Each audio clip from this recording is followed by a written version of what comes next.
guys? It's Phil the MMA Dude back with the Split Decision Podcast, episode number 31, here with my always brilliant and beautiful co-host, the Fight Geek. Fight Geek, how you doing today, man? Doing pretty good, man. Happy to be back, ready to talk fights. All right, let's get into it. So before I ask you the quintessential opening question, I'm going to do a quick breakdown for folks on what we have on tap today. First, we're going to do a fast UFC San Antonio recap. After that, we're moving on to our UFC 240 preview and picks, followed by listener questions and more. But, Fight Geek, let me start off the episode with a question for you. This is actually a listener question. This is from Gigsy G18. That's at Gigsy G18, Giggsyg18. Gigsy, I really like you. We have a lot of good talks, but find a easier Twitter handle. It's really hard to describe. Anyways, he had a great question, and I hope Gigsy doesn't mind. I'm going to not do this exactly word for word, but it was a great question. He said, why do people not like Leon Edwards? He had a spectacular performance against RDA on Saturday night, and yet people don't seem to be getting behind him. I can't think of any reasons to dislike him, and I've just been curious why people don't like him. What are your thoughts on that? I'm not sure that people don't like him as much as they're just indifferent to him. A lot of times we see these guys have a slow build, especially in their fandom. You can look at a guy like Dustin Poirier, who was a villain as recently as fighting Conor McGregor. He wasn't a super fan favorite. His longevity and his overall skill showed through. I think Dustin Poirier is the type of guy who has a big fan following today. So I would compare him to something like that. Also, he's in a division full of big names, guys who have big fan bases. So he's kind of coming in and just having to earn it.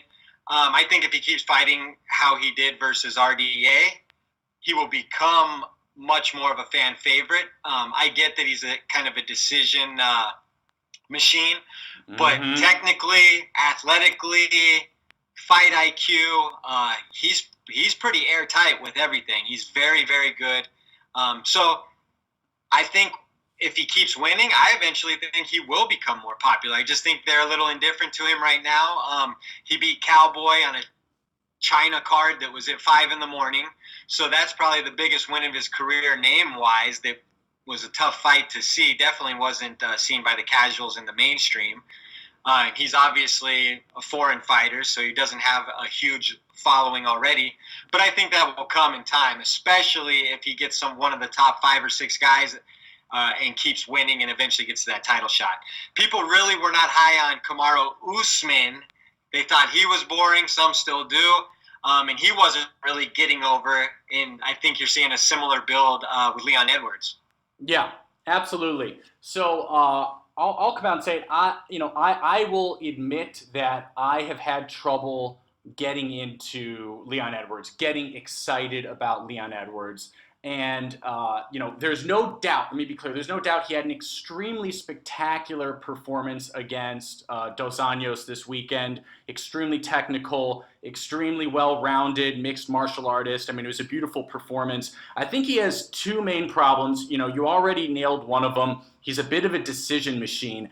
And I never really thought about it before, but when you're getting to that really, really elite tip-top level, if you want fans to truly get behind you for, say, a title shot, right? In a crowded division like welterweight, I do think that you need to put an exclamation point on some of these big wins. And he's not doing it. The second problem is he has zero charisma. I mean, he's got the charisma of a dead fish. And that does play a role. And I know I'm sounding a little bit like a casual, but there's truth to this here with the masses, right? I mean, you've got to. Yeah, but again, there's guys like, and I'm not saying, I use Dustin Poirier because he kind of was a slow build to his popularity and kind of his overall growth. But he wasn't a super, diverse character, So I think he's very similar in that way. He gets Poirier gets finishes. Poirier gets finishes, though. That's true. But in the same division, Tyron Woodley had a hard time getting over as well. People were very hard on him on his climb towards a title. People gave him a hard time all the way up until like his third title defense, and before he started really getting a lot of his love. So again, I just think it's a time thing. He's spent the majority of his fights on the undercard. Now his biggest win was Cowboy Cerrone in the wee hours of the morning. Gunnar Nelson was a great victory. But this RDA victory versus a truly elite martial artist, beating him in every facet, I mean, he's undeniably an elite welterweight. So super excited to see what's next for him. I don't understand why people wouldn't be interested. He has a great backstory as well. And the fact that if you want a well-rounded mixed martial artist, he may be the most well-rounded 170-pounder right now. I mean, we still haven't seen a lot of his jiu-jitsu game, but there were just no cracks in that armor against RDA, even though he had a huge size advantage. So that played to his advantage. But he used it perfectly, landed those elbows. It was a clean performance for sure.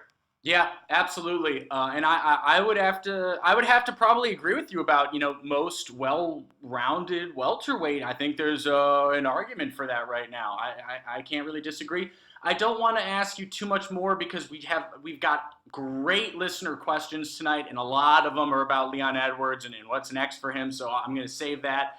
But again, guys, Leon Edwards defeats Rafael Dos Anjos via unanimous decision, 50-45, 49-46, 49-46.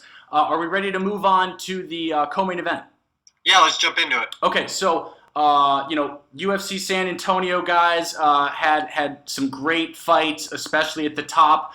I'm just going to come out and say it right now. We are not going to cover every fight. I thought that this was a card. This was a card. It was a snooze fest for most of it. It was. The truth is, I can't remember a card I disliked more in the recent past. I thought it was pretty horrendous overall. So I don't want to be a Debbie Downer. I just wanted to say that right off the bat. We're going to move through it quickly. We will not cover every fight. But Walt Harris defeats Alexei Oleinik via KO punches 12 seconds into round number 1. I picked Oleinik. I picked RDA. I am officially on a horrendous losing streak with co-main and main events. I wanted to get that out there. I've been doing terrible. You picked Walt Harris. I did not.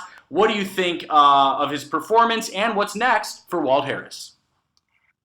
Walt Harris, he's a guy who has really come into his own athletically. Really explosive heavyweight, really, chiseled.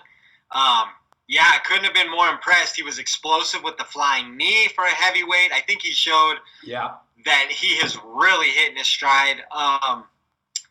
Always had some physical talent, but now you're seeing the technique being put to work. So I like Walt Harris. I think he's going to give guys problems with how quick and athletic and explosive he is in that division. What do I like next for him? That's a tough one. But off the top of my head, Andrei Arlovski had a nice performance on the same card. That could be an interesting matchup. Have we seen that one already? We may have, but you're putting me on the spot, but I don't think we've seen that. And that sounds intriguing. Let's go there and let's move on because my next fight may kind of feed into this a little bit. Greg Hardy defeating Juan Adams, TKO punches, 45 seconds in the first round. I thought this was a bit of a strange performance from Juan, who's obviously a friend of the program. We've had him on. I will always love Juan Adams. I still am a huge fan. I still think he'll do great things. But, let's be honest, it was a pretty bad performance. What was odd to me, Fight Geek, is that it started standing, and I actually think you may have even texted me. We were texting back and forth about this, but Juan stunned Greg on the feet a few times. He seemed to be getting the better of exchanges. Yeah. Well, as soon as they came out, they both landed a jab right on each other's noses. So it looked like he had Hardy's attention right away. Then there was a couple wild exchanges back and forth where they both clipped each other a bit. Mm-hmm. But I do feel like Juan was keeping him somewhat honest. He had landed at least twice in there. Definitely. at least partially. So I'm not sure. I haven't gone back and watched the fight. I was pretty, it was pretty dismal performance, but I'm not sure why he went for the shot. Was he clipped? Why did he decide to go for the shot? Was he just trying to institute a different element to get Hardy down on the ground and take him out of his element? Because when he went for that shot, really didn't do much with it. Hardy showed good hips, somewhat kind of sprawled, kept him where he wanted him, and then I think we all saw it was like 37 unanswered strikes, which was bizarre to me that he, didn't try to advance. I would assume that he was probably stunned from the second or third one on, if you kind of read into it. I don't know. It was kind of a bizarre performance, strange fight. Hardy's having these very strange fights where it's kind of hard to conclude a lot from them. But the one thing's for sure is everybody that's going in there is getting taken out fairly quickly. So Yeah, I agree with that breakdown of the performance. I think what was weirdest to me about Juan's performance was I understand going for that shooting in. I get that. That's fine. I don't know whether he was clipped or not, and to start that, I'm sure shooting in was part of the plan. But as soon as it didn't work, it was clear it wasn't working immediately, and he starts getting hit in the head. And I don't know why he didn't move. He just stayed there. Well, that's why I'm wondering, was he like stunned badly from like the second one? Because it made no sense for him to just stay in the same position and to take 20, 25, 30 unanswered strikes. He needed to improve his position at some point to at least keep the ref allowing the action to progress, because he was just holding on to the back of his thigh, getting hit in the head. It was a bizarre stoppage, but I think based on what was shown, you had to stop it. Yeah. What did you think of? And I have to bring this up. It's part of the story. After the win, Hardy was licking the blood from his gloves, and I just thought he was acting like an absolute buffoon. Is the nice word I can think of. Yeah. And if you're BJ Penn and you just beat Matt Hughes, you can lick the blood off your gloves. If you're Hardy, who has his past and has clouds surrounding him and wins another controversial stoppage, I don't think that's the time or the place for that. I think it's just cringy. And for a guy who says the right things sometimes to then just contradict like any goodwill he may be earning through, playing the nice guy role and being really proper, because he has been that in some of his interviews, to then go and then in the moment just kind of act like that, I think it just kind of shows that he's disingenuous one way or the other, and court of public opinion is going to be that he's a jackass. So he's not doing himself any favors. He's a piece of I won't say. Yeah. I just don't think he's doing himself any favors like that. So at this point, and I mentioned this to who I was watching the fights with, he will never be a babyface. He's always going to be the heel. So I think he may as well just start investing in the heel, because people will watch to see the heel lose. So that's his only route to moving numbers, in my opinion. Yeah, and did you see, last thing, did you see Dan Miragliotta as he was raising his hand and Hardy was dancing like an ass? I'm trying not to swear as much as possible because both of our moms listen to this, guys. So I'm trying not to swear. But he started dancing like an ass, and Dan Miragliotta was so disgusted that he shook his head and walked away. Yeah. So that, yeah. Yeah, so anyways, too much time on that. Well, what's next for Greg Hardy? What's next for Greg Hardy? Because I was going to say, what about Walt Harris? I like that. I would 100% watch that for sure. But I don't think, Walt Harris is, off the top of my head, 12-7. Been in the UFC for probably 5 years. Is he really going to fight Hardy, who has 3 fights in the UFC and has been there for 2 years? I think he probably feels like, especially coming off Olenek, who was a top 6 or 8 fighter in the heavyweight division not too long ago, starching him in 20 seconds. Walt Harris is punching up. He's not looking back at the guys coming off the Dana White Tuesday Night Contender Series. He's looking for top 10 guys, I would think. Okay, so I hear you. I've also heard rumors that, by the way, that Walt Harris and Greg Hardy are friends, which is disgusting, and let's just not even talk about that. But I will counter. Let me counter with this. Greg Hardy is not a normal unranked fighter, right? He brings a lot of media attention. He gets co-main events all the time, and to me, for an elite heavyweight, he's the perfect opponent, right? He's got all this attention, he's got all this hype, but deep down, a lot of people at least think that he doesn't have any talent, myself included. Who thinks that? I mean, me. people. Oh, me. Me. Oh, you think he has no talent? Do you think Greg Hardy is going to be a staple of the top 10 in heavyweight? I think he's going to be around in heavyweight for a long time. I think, really, taking personal feelings aside, yeah. If you're going to tell me that Greg Hardy isn't one of the most physically gifted, athletic heavyweights we've probably ever seen in the UFC, you're fooling yourself. He's extremely raw, but he's a Pro Bowl, all SEC defensive end. You need to understand what that means. You're talking about football, bro. But you don't understand what it takes to get to that position athletically. He's not Brendan Schaub, who couldn't make the practice squad. He's not Brock Lesnar, who got cut from the spring training roster. This is a dude who was a Pro Bowler, who was a $20 million a year player potentially. You bringing up his NFL accomplishments is so irrelevant to mixed martial arts. No, what I'm saying is athletically. Obviously, he's not that as a martial artist yet. As an athlete, he's still ahead of the curve, big time. Athletically, I saw him now. Go ahead. He has more athletic talent than Alexei Olenek will ever have, and he has 69 fights. Fight geek, bro. I saw Greg Hardy 2 fights ago fight a absolute nobody. Hey, let's move on. You're trying to make No, stop. I saw him fight a nobody.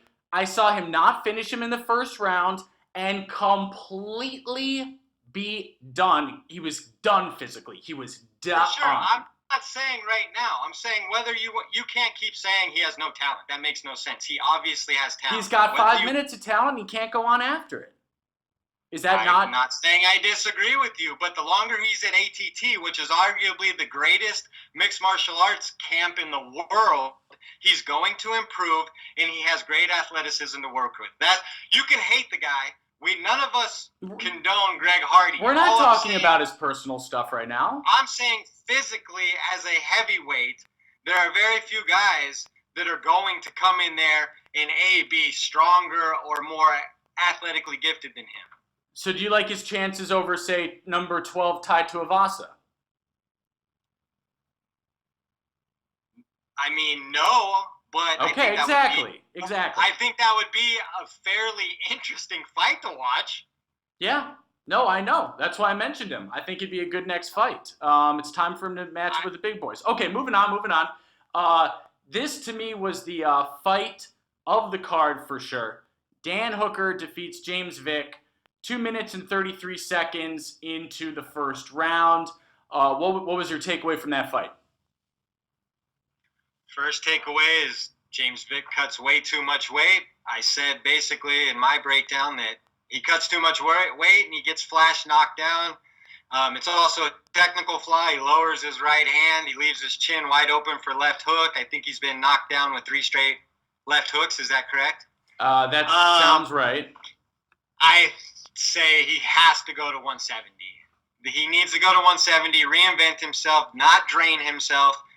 But I'm afraid, similar to Rockhold, the damage may have already been done. I don't think you can take a lot of highlight reel knockouts and then stay the same.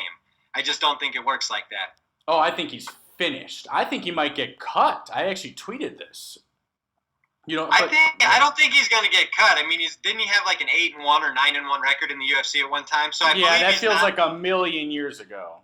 But he's 9-4, so he's still got like a 760 win percentage or something.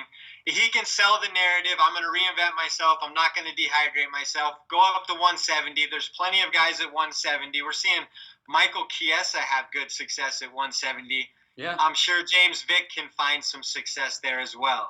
Okay. My second thought is Dan Hooker is exciting fighter, like Dan Hooker. shows. I mean, he brings it every time. Win, lose, or draw. He's an exciting guy. I picked him because I thought he'd be able to get on the inside and land, and that's what he did. Yeah, we both did. We both picked Dan Hooker. I agree. I love Hooker. And last question on this fight, there's been a lot of rumblings. I think it's all but official, actually, if my sources are correct, that Dan Hooker is got a date with destiny with Mr. Ali Quinta at UFC 243. I personally love it. I love that fight. What do you think? Do you like that fight, and who you got? Absolutely. There's no reason not to like that fight or love that fight. Yeah, I don't think it's official, but I mean, it's been close. mentioned by both guys, Ariel, and it's been all over Twitter. So I hope we get that fight. I think it makes all the sense in the world, and it'd be a great fight for both guys. Al's sliding back a little, Hooker's moving up, so they're kind of meeting in the middle, probably for like number 6 to 8 slots, somewhere in there, I would imagine. Yep. So yeah, it would be a great fight. 2 super tough guys who are going to bring it. Yeah, and I think the fact that it would be 3 rounds, obviously, right, at 243, I think that favors Hooker, actually. And I'm just calling it right now. Al's been in quite a few 5-rounders recently, though. So. Well, no, but that's why I'm saying no. Totally. I think that Al's good at winning 5-rounders in general, and I think Hooker could get tired in a I like Hooker's chances a lot more in a 3-rounder against Al than I do in a 5-rounder, if that makes sense. All right, I misunderstood you. Yeah, I feel the same way. Yeah. So I think Hooker could easily win that fight, but we'll see. Okay, moving on. We're really not going to cover everything, but Alexander Hernandez defeats Francisco Trinaldo via unanimous decision, 30-27, 30-27, 29-28. I tweeted during this, at the end of this fight, that I've perhaps never been more unimpressed with a victory in my entire life. I'll go even further than that and say that, to me, was one of the worst decisions I'd seen in a long time. I thought that was a horrible decision.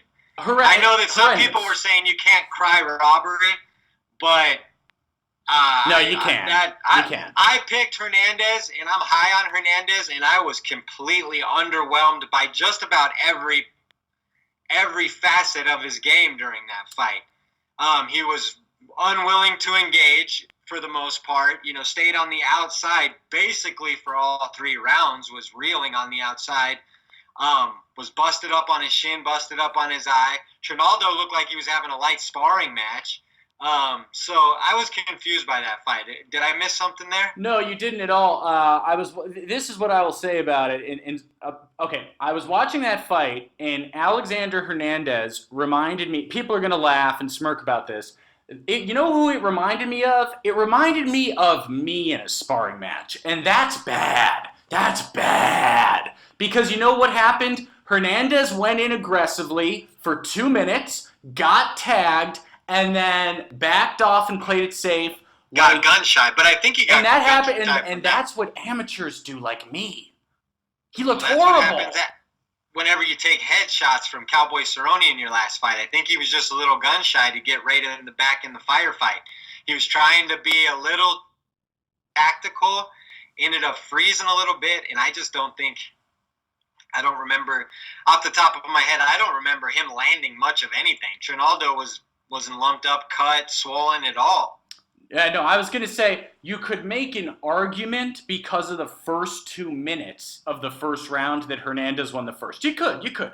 But to have it 30-27, that's some home cooking, and that's bad. I mean, you got to invest. Hey, he won that. That means he won all 3 of those rounds on his back foot, circling away. That's horrible. I mean, it should almost be investigated.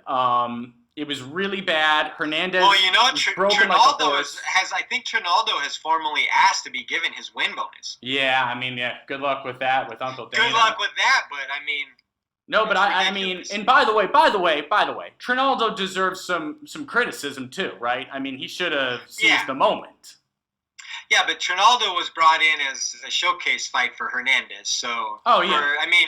Trinaldo has lost to guys like Kevin Lee and James Vick on the come up. He's kind of like that, that the guy you put the kind of, prospects against to kind of see where they lay. and he really did not do well. And Trinaldo's even older than when he fought those guys. I know, but Now, Trinaldo should have smelled blood in the water and just kind of take. I mean, he was holding the center of the octagon. He was literally the whole fight. No, he was. He absolutely was. I think he won the fight, and I definitely think that Cowboy, Mortal Kombated Alexander Hernandez. Your soul is mine. I mean, literally broke him like a horse and took his soul.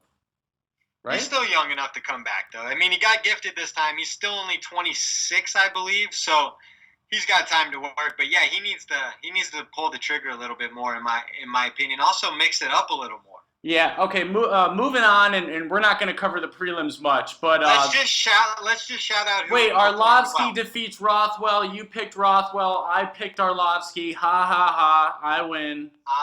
Arlovsky for 2 rounds looked like the former heavyweight champion of the world, didn't he? He was landing spinning back fists, uppercuts, step-in hooks. I mean, Arlovsky looked great until he got gassed, and Ben Rothwell just took everything. A big old punching bag. Oh, yeah. Absolutely. Okay, the prelims, which were, guys, they were horrible, okay? I don't like to be a negative. Let's just call out Ray Borg and move on. Huh? Let's just call out Ray Borg looking great at 135 and then move on. Yeah, oh yeah. You know what? I think I was having some allergies because I wasn't crying, but you were crying. So there's some allergy stuff. Ray Borg had a hard time at 125. He was always fighting the scale, always fighting, gassing out, always having trouble getting to the fights. So him at 135 looked noticeably stronger. He didn't gas, and he pulled out a tough decision. So I think 135, which is absolutely loaded right now, if you pay attention to the roster at 135. Yeah, it is. I really like Ray Borg in a lot of fights at 135. Maybe not to win, but to certainly be entertaining and be another name in that division. Yep, absolutely. And then the absolute last fight, I promise, and we're moving on, I was disappointed. I had money on Roxanne Modafferi. She lost a unanimous decision to Jennifer Maia, but it's relevant because Jennifer Maia missed weight by, I think, 4 pounds. Is that possible? 4, at least 3. And yeah, but Roxy got 30%. Yeah, I don't care. Listen. If you're fighting at 125, you gotta make one. It puts fighters in a really horrible position, like Roxanne, right? Because absolutely, if she doesn't take the fight, then everyone hates her. But no, nobody hates her. But they get mad. No, people get mad. The reason you have to take the fight is because you have a team that just trained you, who you probably didn't pay in advance. You pay when you get your show money. You've got travel expenses. You have all of this invested. That's why you have to take the fight. You can't afford not to take the fight because these fighters aren't paid in advance. Roxanne, the whole camp is probably paid for whenever she, leaves on Sunday and gets that check cleared Monday morning. Yeah, I just think it was so unfair that Maia's going to go in, miss weight like a complete unprofessional, and then, celebrate the victory. It's like, Maia, just get caught. We've seen that many times. I know, well, it's getting on my nerves. Okay, that is it, guys. That's all we're going to do on UFC San Antonio. Honestly, I thought it was one of the worst cards I've ever seen, but let's move on from there. UFC 240 preview and picks, baby. You ready for that, Sound Mikey? Super excited. Yeah, let's go. Are you being sarcastic when you said I sound super excited? Yeah. You're being sarcastic? I'm excited. Oh, you are? Okay. Okay, you want me to do it again? UFC 240 preview and picks, baby! All right. Okay. All right. Up a little bit. Main event. Let's start with the main event. Featherweight champion Max Blessed Holloway takes on Frankie the Answer Edgar. Who you got and how? Max Holloway by decision, unanimous decision. Whoa! You think Edgar goes all 5? Yeah, Frankie Edgar has amazing footwork. I mean, even if you look in the fights with Aldo landed on him quite a bit, and he was able to hang on till the buzzer on all those. Frankie's not an easy guy to get out of there. He's never been an easy guy to get out of there. This is his last hurrah. Frankie Edgar, in my opinion, is one of the most professional fighters we've ever seen. Always, well, maybe not always, but most of the time performs larger than he is. Versus BJ Penn, very tactical, footwork, won the belt. I think that same boxing heavy footwork attack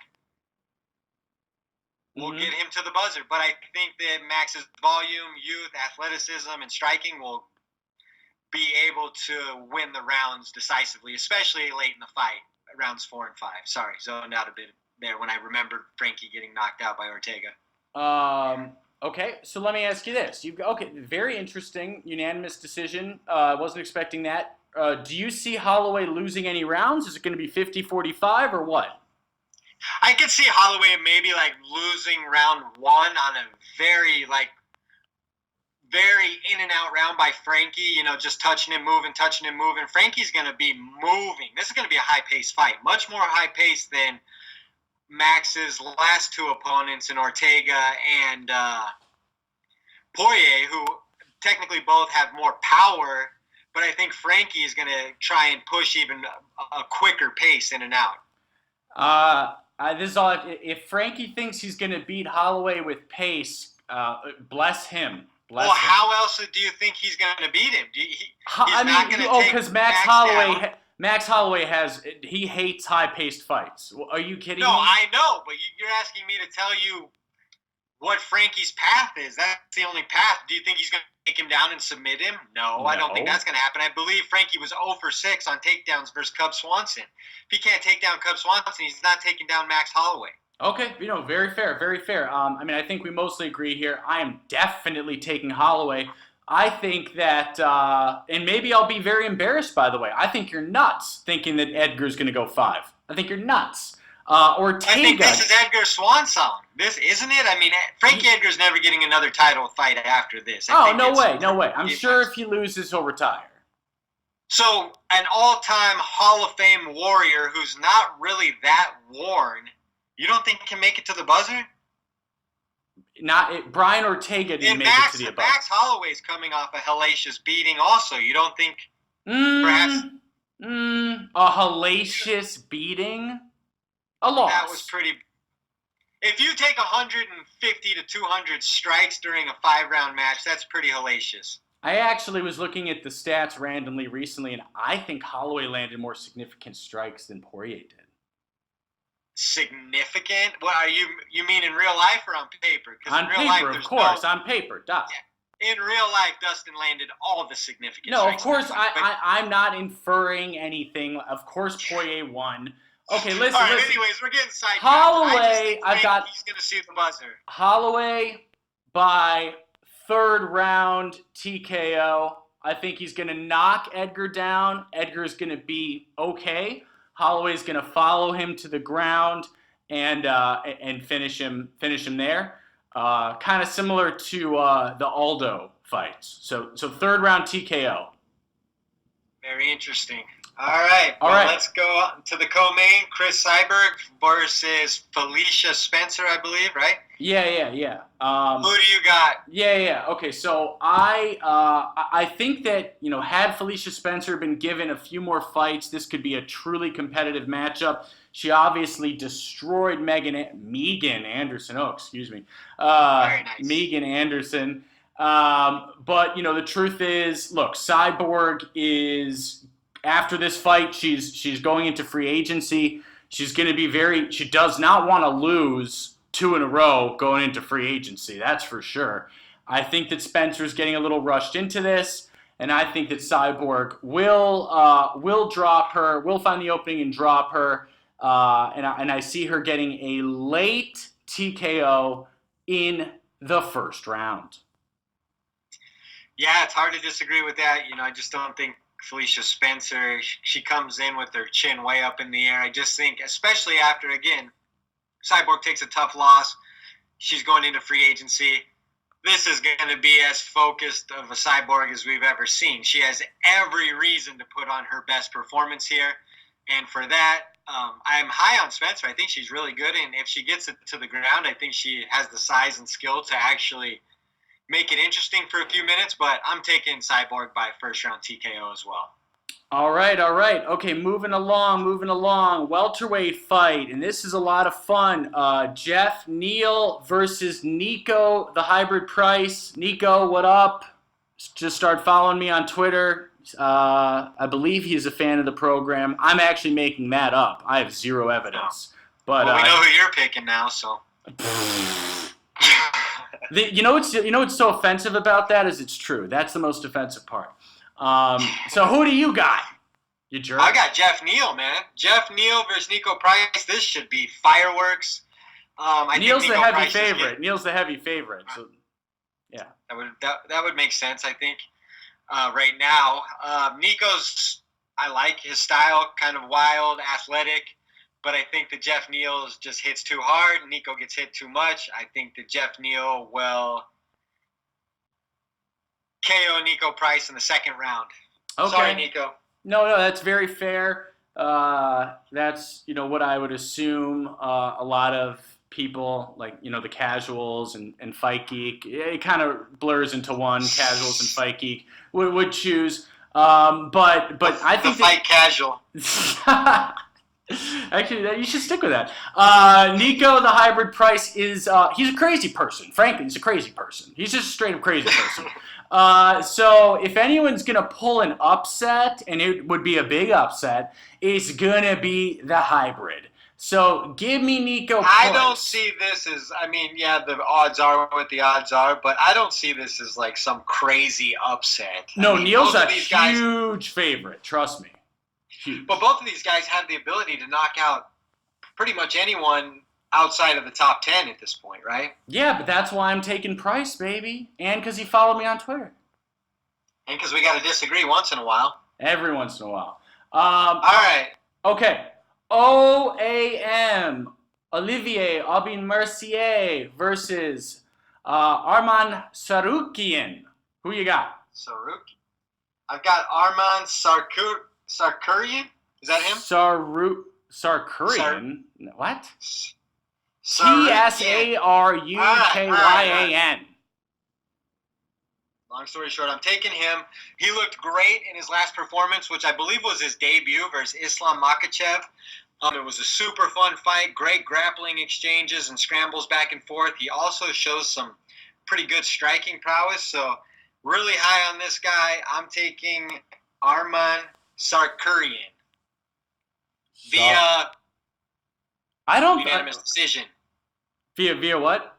Unanimous decision. Okay, you seem really confident on the pronunciation. I'm really questioning your pronunciation, by the way. So it's Arman Sarkurian. Okay, whatever. Sarukian. That's what I was saying. Okay. I got Sarukian by unanimous decision. Let's move on. Marc-Andre Barriault versus Krzysztof Jotko. Who you got? Gotta go with Krzysztof Jotko here.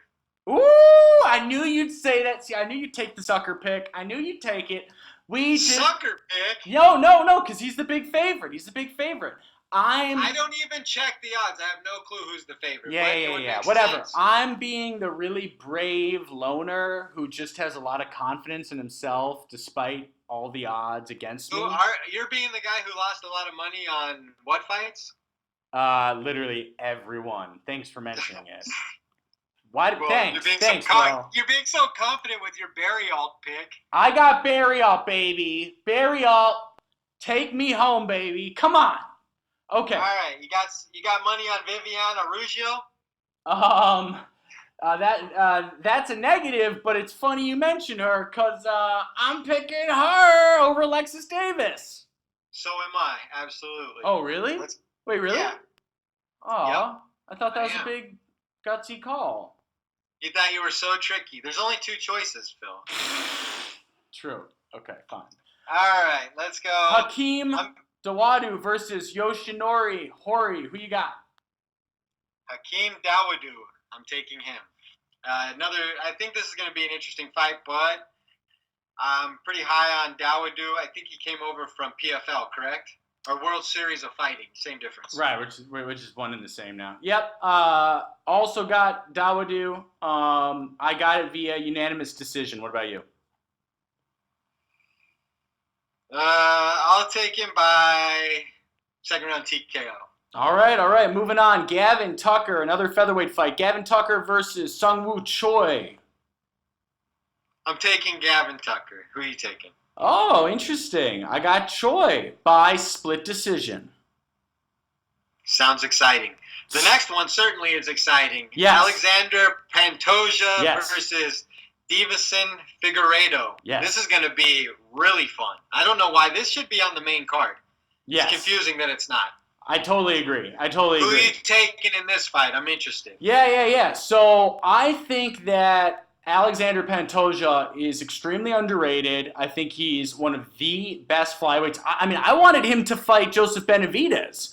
I've got Pantoja via second round stoppage. I have Figueiredo via third round stoppage. Woo! Hashtag split podcast. And I agree with you on Pantoja. He's very underrated, and I think he's one of the top flyweights, but I think Figueiredo's incredibly underrated and one of the top flyweights as well. So this is a very good matchup. I'm not sure where the flyweights go. I would say it'd be a top contender match, but I don't think that would be accurate. But it is a great match in the flyweight division. So well, and not to get sidetracked too much, but look, it is looking like per the UFC rankings, there used to only be 12 flyweights ranked. Now it's back to 15. A lot of people are saying that Cejudo's legit saved the division. Dana White came out and said that Cejudo's got to defend his flyweight belt first. I mean, it's sounding like it might be saved. That's true, but he said that trepidly. He didn't sound super confident when he said that. Well, Dana's always making shit up as he goes along. What was that on a street corner by TMZ? I'm not going to hold him to that one. I mean, do we ever find Dana anywhere else? Oh, never mind. Moving on. Okay. That was a prostitute joke, by the way. Okay, moving on. Women's flyweight, Jillian Robertson versus Sarah Frotta. Can't believe you're making me pick Jillian Robertson. Same. Moving on. Eric Koch. Keep it moving. Versus Kyle Stewart. Who you got? Koch, all the way. I got Stewart. But why? Can you tell me? Not really. Okay. I'm gonna keep my cards close to my. Hard-hitting MMA breakdowns here on this hashtag split podcast. All right, let's keep it moving. Heavyweight, Tanner Boser versus Giacomo Lemos. I got Boser. I'm taking Tanner Boser just because I think he has quite a bit more experience versus a few tougher guys. I agree. But really hard to tell there. I got Boser as well. All right, so we're going to take a really quick break and be back with listener questions. Hey guys, it's Phil the MMA Dude letting you know that this episode of the Split Decision Podcast is brought to you by TotalAggressionClothing.com. Visit www.TotalAggressionClothing.com and use the promo code 46210 to receive a special Split Podcast discount on all Total Aggression hats, shirts, hoodies, and more. Again, that's www.TotalAggressionClothing.com with promo code 46210.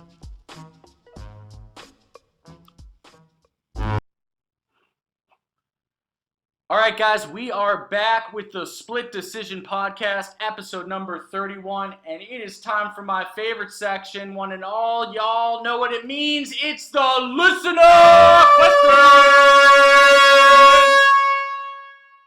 Here we go. Got one ready, or you want me to go? Yeah, you go.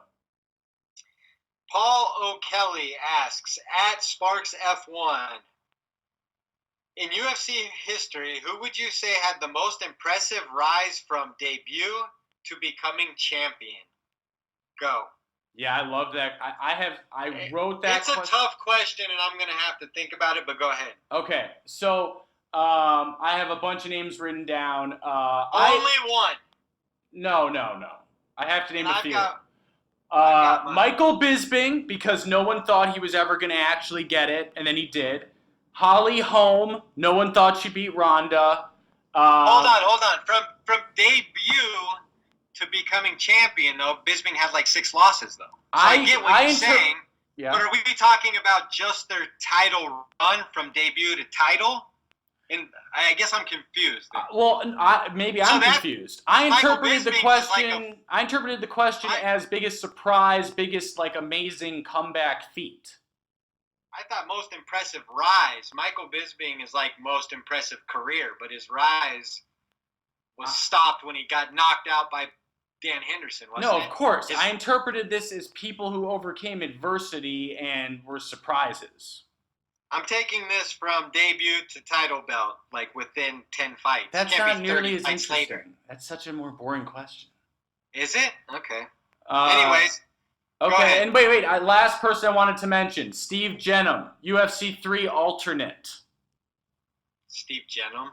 UFC 3 alternate. Won UFC All right. 3. Anyways, I hate to say it, but the most impressive rise from debut to becoming champion in UFC history, in my opinion, is Conor McGregor. Hate to say it, but guy came over as a double champ from Cage Warriors, was an absolute superstar every step of the way, doubled down on himself every step of the way to his championship, delivered every step of the way to his championships. Now, he never defended, and we all know the story since then, but his rise, in my opinion, is unequaled. Okay, fair. If you interpreted the question the way I did, which may be wrong, and you're saying someone who was most unexpected, who overcame a lot of adversity, perhaps you weren't expecting it, who would you say?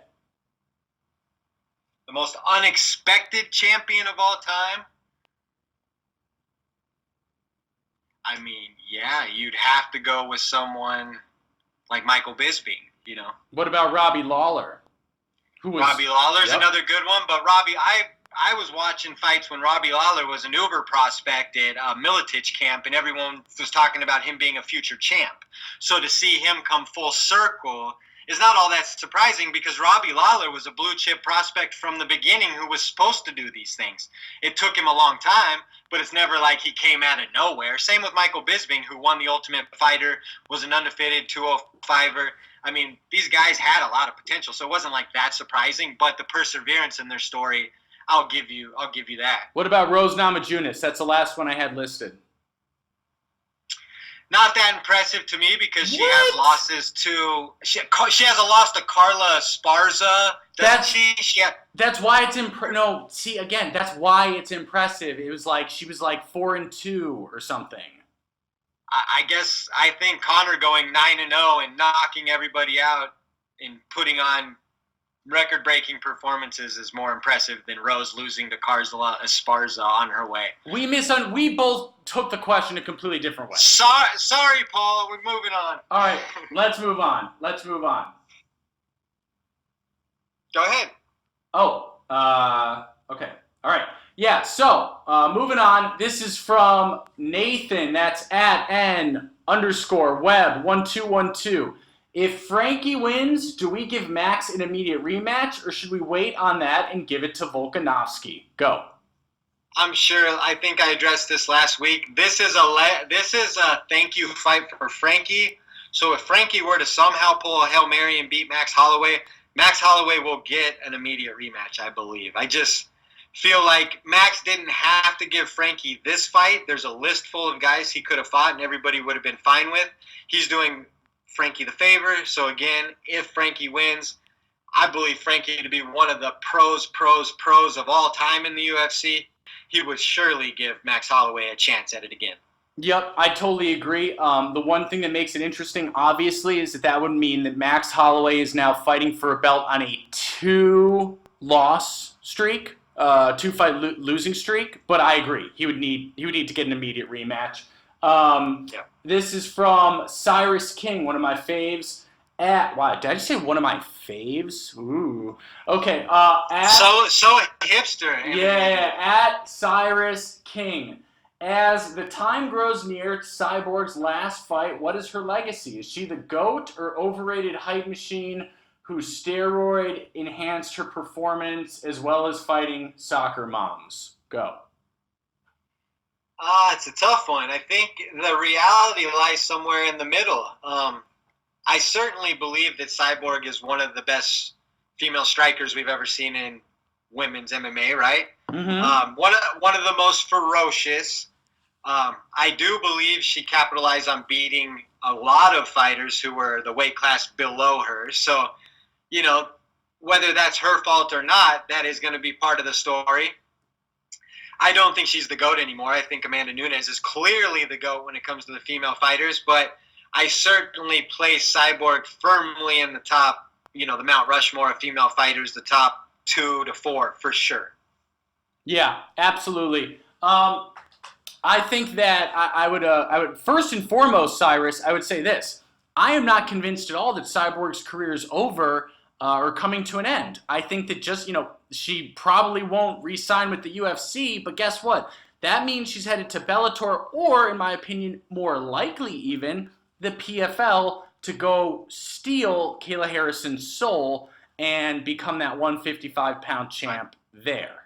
And fight Sarah Kaufman, who's a natural one. Isn't she a natural 135? Yeah, of course. I mean, yes. Yeah. Either way, but I think there's good fights for Cyborg still for her legacy outside of the UFC. The 145-pound division in Bellator with Julia Budd is deeper than the UFC's 145-pound division. There's 2 or 3 interesting fights for her over there, which she can basically main event and co-main. So definitely, she's already worked.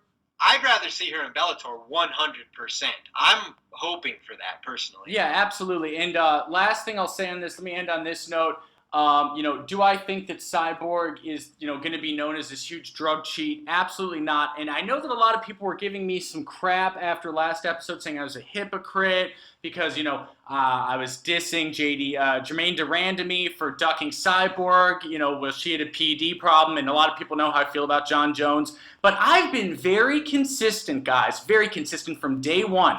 Everyone gets one mistake in my book. Everyone. You get one mistake, and if you get 2, you're dead to me. That's how it goes. Cyborg has 1. She's got 1, and I believe it was actually under circumstances where she, arguably had a doctor's note. She didn't handle properly. Yeah, and that was in the Wild West, too. What was that, 09 or something? Yeah. So, before we were even civilized? Who cares? I've been very consistent, though, guys, okay? It's if 1 and you're else, okay. You are consistent. We'll give you that.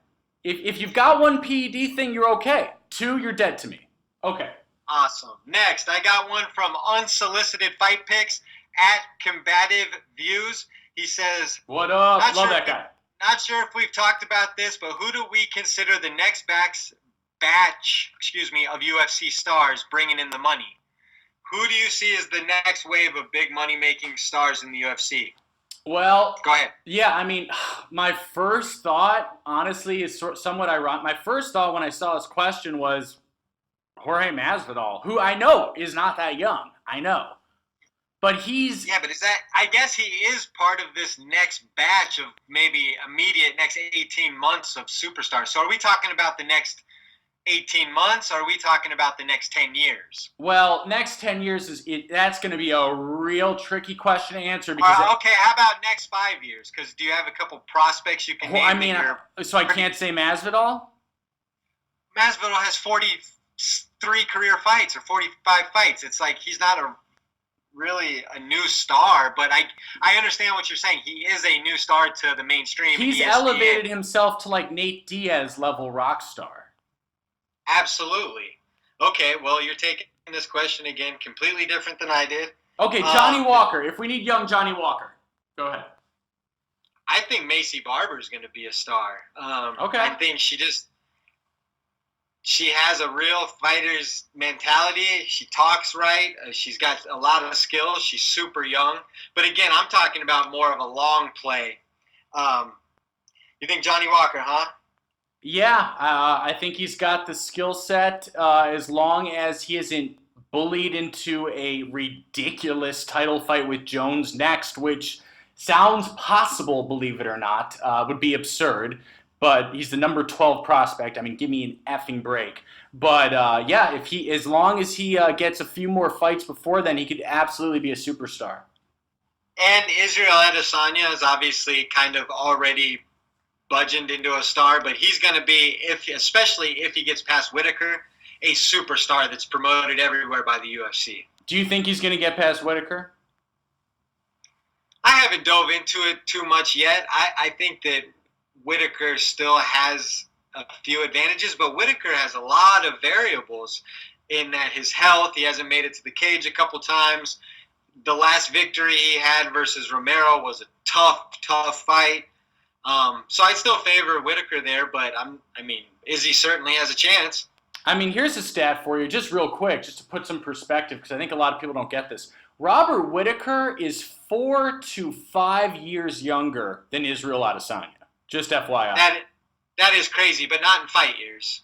Okay, whatever. I think that Whitaker is going to... But that is crazy to think about. Right? He's like, yeah, that's insane. Whitaker's much younger than Israel. It's not Whitaker and Max Holloway are like two very young champions who are incredibly experienced. Yes. And by the way, just really quickly, I think Whitaker is absolutely going to kill Israel Adesanya. I think he's going to kill him. That's for another episode. That's for another episode, I agree.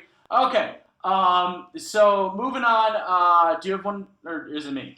Yeah, I got one from Fighting With Myself podcast. Love that guy. What up, Juice? He says, it's a random one for you guys, but what is your favorite things about MMA?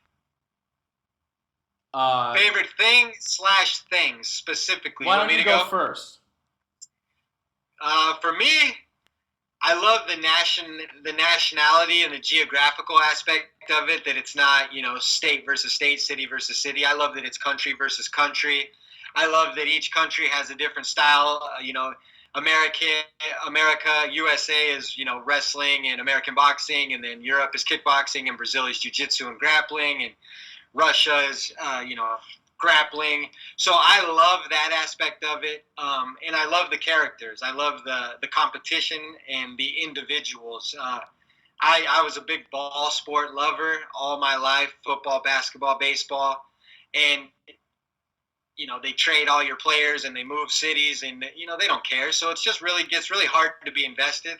So I love being invested in someone like a Michael Bisping. I got to watch Michael Bisping firsthand for 20 years. And then I get to listen to Michael Bisping on the radio, in his post-fight, and on his podcast, and get to know Michael Bisping in an intimate way where you don't get to know other athletes like that. So those are some of my favorite things about it. Yeah, absolutely. First of all, I could talk about this question for a very long time, for way too long. The quick things that I will say is, number one, I love that anything can happen on any given night. The fighting is so brutal with the 4-ounce gloves that really anyone can catch anybody. That's the truth, and that makes it so exciting.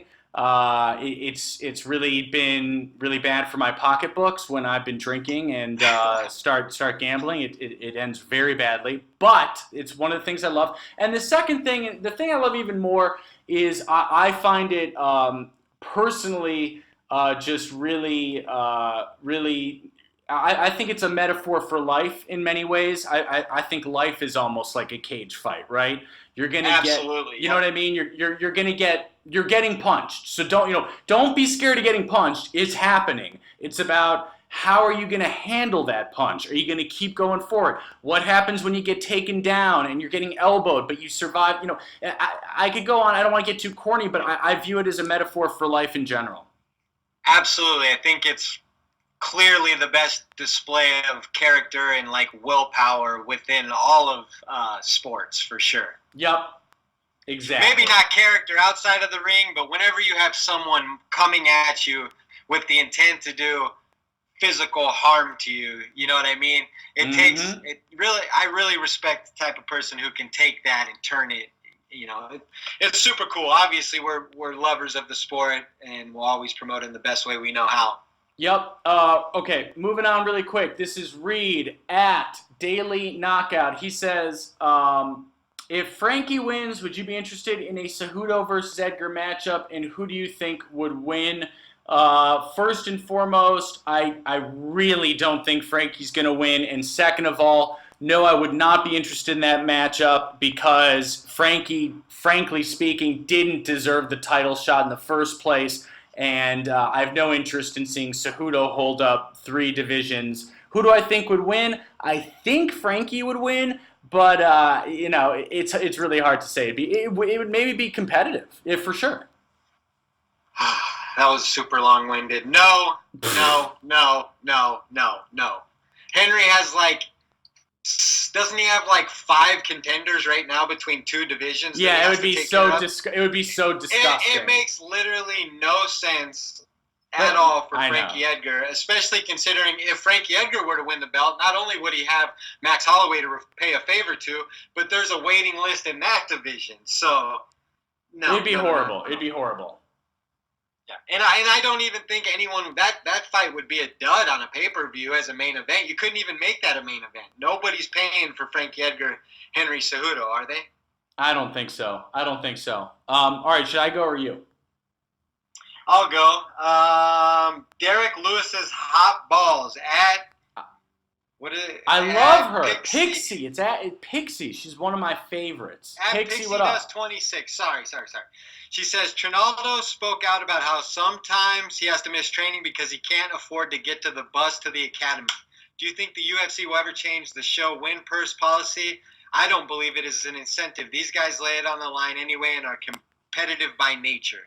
So do you ever see them changing that, especially with a guy like Trinaldo, who I guess she's saying, doesn't even have bus fare to get to the gym, and yet he gets robbed by the judges this last weekend, which is costing him half of his pay.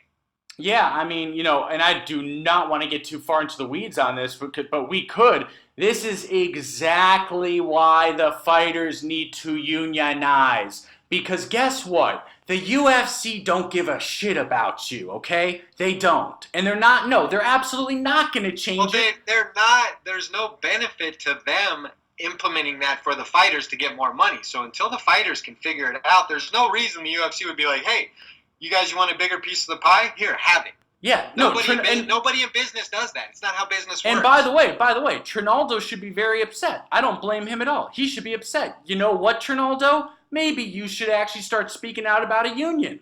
Well, you want to know why, LeBron James and the NBA players just signed $4 billion worth of contracts? Because if they don't get paid what they want, they don't get what they want, they strike and they don't play basketball. And then the owners don't make any money because they don't have any players. Yup. Figure it out, guys. Yup. Okay, this is from Justin Swinghome. At Justin Swinghome, this was a great question. What are your thoughts on Conor still being number 9 in the pound-for-pound rankings, above Tony Ferguson and Dustin Poirier, yet he sits beneath them at number 3 on the lightweight rankings? Go. It's a joke. It's stupid. I hate it. I don't even like wasting any time on the UFC's official rankings. It's a good question from Justin, though. I mean, it's a good question.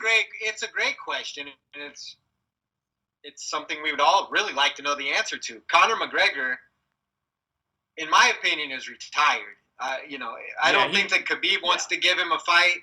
I don't think he will take any fight where there's an inkling he'll lose and there's not a belt on the line, which means he's only going to be taking fights from current champions.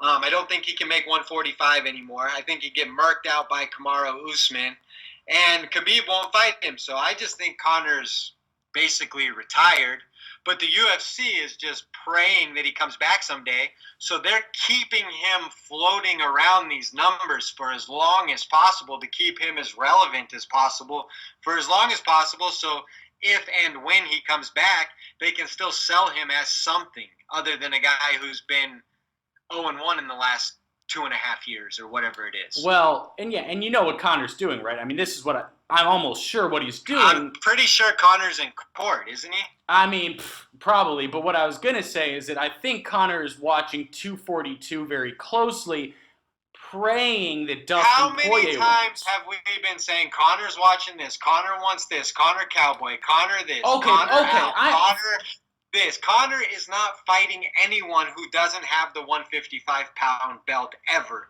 because there's no... Who can he beat? Just listen to what I was going to say. If Poirier wins the belt against Khabib, Are you telling me that Conor won't be shouting from the rooftops for the Poirier rematch? Of course he will. Well, that's what I said. He's not going to fight it. He's not going to fight a fight where the belt's not on the line. No, I know, but that's why they're keeping him in the rankings, is because he's praying that Poirier is going to beat Khabib, which ain't going to happen. Sorry, guys. But if it does, then, Conor's going to get the fight against Poirier, almost for sure. Which is ridiculous. Which is ridiculous. I just don't get it. I get Conor is the biggest pay-per-view mover of all time, but to want to see him fight one of the top few guys right now, it ain't going to happen. Yep, agreed. So, I'm so over it. He's not going to fight any of those guys. Agreed. Okay, so quick shout out to Chris Genghis Black. That's at Pooba Pit. But Chris, you asked a question that we have totally answered. You said, what's y'all's opinion on Neal versus Price? We broke that down, so we're gonna move on. I just want to give him a shout out for asking the question. Now I've got a question from one of our favorites, one of our most loyal listeners at Reusable Shoe. Do you think the UFC is starting to take fighter credibility more seriously? I saw that Arlovsky was forced to apologize almost immediately for using a certain homophobic slur in his post-fight comments. I'm personally hoping they begin to treat the fighters like professionals in the NFL, NBA, MLB, etc. Yeah, I don't know. I don't think they really do or have been holding fighters to a higher standard. Off the top of my head, I can't give any great examples. I'm not even sure what Orlovsky said, but I'm sure that it's only because this was an ESPN card and it was on live cable, so I'm sure he said something that... I think he used the F word that rhymes with brag. Yeah, that'll do it on ESPN. Yeah. And Reusable Shoe is a great question. I don't think they're going to be putting fighters to a higher standard. Well, I think especially considering they're like celebrating diversity and we are all fighters, I think that they have to police that, though, to be honest. Right, but they're not policing John Jones strangling a cocktail waitress and getting charged with a crime. I mean, so... Allegedly. Right, allegedly. That's why there was a warrant out for his arrest, allegedly, for sure. Moving on. Okay, so what other questions do we have here? The Baz at Bazman20. That's at BAZZMANN20. Do you guys think Jorge should take the Edwards fight or wait for a title shot? Do you guys think Jorge should take the Edwards fight or wait for a title shot that may never come? Go. I mean, I want to see the Edwards fight personally. I know Masvidal is on an amazing 2-fight, win streak, but he still is 6-4 in his last 10, 2-2 in his last 4. Ben Askren was arguably almost knocked out by Robbie Lawler in, a minute also. Oh, come on. Askren won that fight, though, fair and square. You've got to admit it. Yeah, that was a fluky win, you can say, if you wanted to make that case. Yeah, he won. But did he take a ton of damage immediately in his UFC debut? Yes, he did. In his second debut, did he get buried? Yes, he did. So, I mean, I'm not... my point is Ben Askren may not be like what we measure number one contenders against. Okay. Is what I'm getting at. I would be willing to say RDA is a tougher out than is Ben Askren. Okay. I mean, so, Jorge has actually come out and said a few words since Saturday. He says that he was promised a title shot if he beat Askren, and he plans on cashing in on it. Yes, so did his agent, said that today, which, good luck with that, I mean, so you think that he's got no shot of fighting Usman next? Who fights Usman if it's not Masvidal? I don't know. There's it's very convoluted at the top. What are they going to do, make Usman versus Edwards too? I honestly can't think of a fight that would make me not buy a pay-per-view, but that's one. Edwards is going to have to win one more fight. It's not going to be... It could maybe be Edwards Ponzinibbio. It could be Edwards versus Woodley. It could be Edwards versus... Even Wonder Boy kind of intrigues me. Edwards versus Wonder Boy. Could be a stalemate, but... Yeah, and by the way, I like Wonder Boy Edwards. I like I mean, Woodley Edwards Edwards. versus Till, they had some heat not too long ago. They're kind of fighting for the same spot. Yeah, Edwards has kind of ascended, but that'd be a big chance for Till to kind of get back some momentum in that division, and it'd also be just one more chance for Leon Edwards to stamp where he is as a top, 3 or 4 guy in the division. yeah, absolutely. And shoot, we are running out of time, but I really want to try to get to Jalen Ware. I've got to answer his questions because he used Ask Split Pod for his questions. He said, "Is Leon Edwards the most underrated complete fighter in the UFC based on his style and ways he showcases all of his skills? Also, based on style, how does Frankie Edgar get past Max's height range and ability to dominate on the outside?" Uh, what are your thoughts? Well, like I said, I don't think Frankie's going to be able to do this, Yeah, but exactly. his only chance The is answer, using Jalen, is he doesn't. But yeah, go on. his footwork, his cardio, his boxing, and his pace. But those are also Max's strengths, who's younger and rangier. Yeah, you literally So just it's a named like very- Holloway's biggest attributes. Well, that's what Max's strengths are. Max and Frankie kind of share the same traits. Max is more gifted. Frankie's more of a little engine that could. So can he get inside and do much damage? We'll see, but I don't think he will be able to. Yep, completely agree there. And then And then the Leon Edwards thing. no, I he's think not the Leon most Ed- underrated. Give me a break. No, I think he's fine. I said Joe Benavidez. I think you had someone who was underrated. You mentioned last week, but yeah, there's certainly some underrated guys for sure. But Leon Edwards is on that list. Yeah, I mean Colby Covington's underrated, and I get it. I get it. He's a very unlikable person, but he's for fun. Who would you favor, Colby versus Leon Edwards? I would favor Colby. I would favor Leon Edwards. Really? I think Leon Edwards took everything from RDA in that fight, and I think Colby beat RDA, but he laid on him a lot more. He didn't beat him skill for skill. Yeah, it was also, this was also some time ago. Yeah, exactly. I favor Leon Edwards in that fight personally, but okay, I disagree. All right, I got one from Justin Swingholm. At Justin Swingholm says, "What are your thoughts on Connor still?"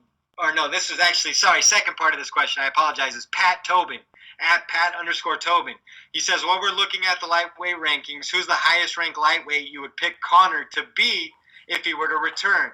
Not could beat, just that you would think he'd win." So, this is kind of going back to what we were saying. Who's the highest ranked fighter you'd favor Connor versus in the lightweight division right now? Read them off. Khabib, no. Dude, okay. Look, that's an easy answer. Honestly, that's an easy answer. He is in with a total shot against Dustin Poirier. Sorry, I know that sounds casual. But would you? I would favor Dustin Poirier today over Conor McGregor. I don't know because that is the perfect style for Would Conor. you favor Conor McGregor versus Justin Gaethje? No. Nope. Well, Dustin Poirier beat Justin Gaethje. You're using MMA math, I Fikey. know, but I'm talking about You're how using tough MMA math now. Yeah, I am using MMA math there, but I'm just saying that's no walk in the park for Conor. No, it's not a walk. No, it's not a walk in the park at all. Not at all. He certainly could win that fight.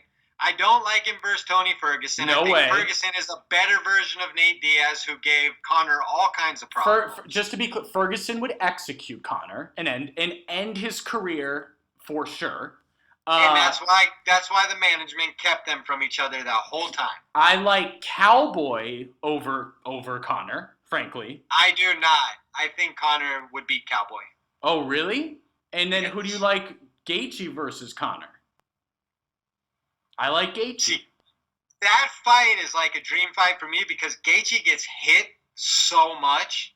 Doesn't he absorb like 10.5 strikes per minute? If he were to get hit that much by Conor, it'd be hard to see him lasting. But it's hard for me to imagine Conor taking too many of those leg kicks and not wanting to run away and hide, because Justin Gaethje damages you when he fights you, and that's something I don't know if Conor. That's a fight that I would love to see. That's the pick 'em in my opinion. But I would probably favor Gaethje in that fight too. And you'd favor Poirier for sure. No, I mean, ever so slightly, maybe not. I don't know. I mean, that's a tough one. That's a very close one. The Cowboy one's very close. All the others, I think I might in the top 5 favor. And just everyone, mark my words, okay? Mark my words. I don't care that Khabib's undefeated and that he would deserve an immediate rematch if he lost at 242. We know that. If Poirier somehow finds a way to beat Khabib at 242, you can bet your asses that Conor will be screaming from the mountaintops for a rematch with Poirier for the belt. He'll be posting pictures of their 145 fight from 6 years ago or whatever. And by the way, Dana will make the fight in 4 or 5 years ago. Dana will make the fight in one heartbeat. One. Dana loves Conor. He still has him ranked 9th in the pound for pound rankings. That it's going to be Poirier McGregor too. Why don't we just rank Randy Couture in the pound for pound rankings while we're at it? May as well. Same difference. Yeah, I don't disagree. All right, the last moderate. At the last moderate asked, does Jones need to be worried about getting stripped following his latest indiscretion, or no big deal? I'll go first because I'm sure you'll be long-winded. Oh, no, stop it. They're not going to strip Jones. They're going to do every single positive thing they possibly can to keep from stripping him. They've already made every allowance for him, so I just continue them to make whatever allowances they have to kick this can down the road. So, yeah, I don't think they'll strip him anytime soon. Okay. Real quick, just remember that Jones was originally stripped the first time, and I know it's hard to keep track. Lord knows he's been stripped so many times for behavior, but the first time he was stripped was for hitting an 8-month pregnant woman with his car and fleeing the scene. Can you save us your whole diatribe? No. What do you mean? We know all of that. Is that not okay? So thank you. I'm trying to give background. Let me answer the friggin' question, Fight Geek. You're the one who brought it up. The background. We don't know the background. Phil will educate us again. Was Jones stripped or not for that? Yes. Thank you. So next. But here's the thing. It's not up to Uncle Dana alone anymore because I've got 4 letters. ESPN. ESPN is owned by a company called Disney, Walt Disney, and Walt Disney Company ain't gonna be thrilled about all the woman violence. They ain't gonna like it. So I guess John's just going exclusively to pay-per-view then. No, I don't think. By the way, do you think he was ever going to fight on ESPN Plus or ESPN? There's still what do you mean? What are you talking about? They're still completely affiliated. The ESPN, no, I understand, but one's behind 2 paywalls. It's affiliated with Walt Disney. Affiliated with the Walt Disney Company. So you're saying they're going to strip John Jones over this alleged incident? Nope, didn't say that. Nope, I don't think they will. I think Jones will pay a lot of money to keep the woman from showing up to court, a la Greg Hardy, and we'll just leave it at that. We'll leave it at that. If you want to know more, just check Phil's page. There's plenty. No, I think Jones is a saint. What do you mean? He's a great Christian. Moving on. Famous last words. Let's see here. There's definitely at least one to get. Okay, Rampage Fan 420. Yes, thank you. Yes. Does Edgar retire if he gets dominated? And if he does, how will fans remember him? So, you want me to go first or you want to go? You go first.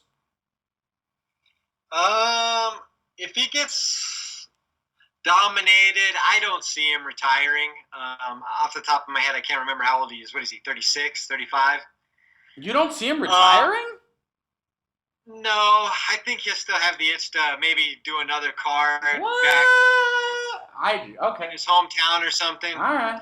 I think he loves fighting. I mean, Frankie Edgar's been one of the most active guys on the roster over the last, 6 or 8 years. The guy fights all the time. He's never been a guy who's taken a lot of breaks, fought across multiple weight classes. I think Frankie's, legacy is etched in stone.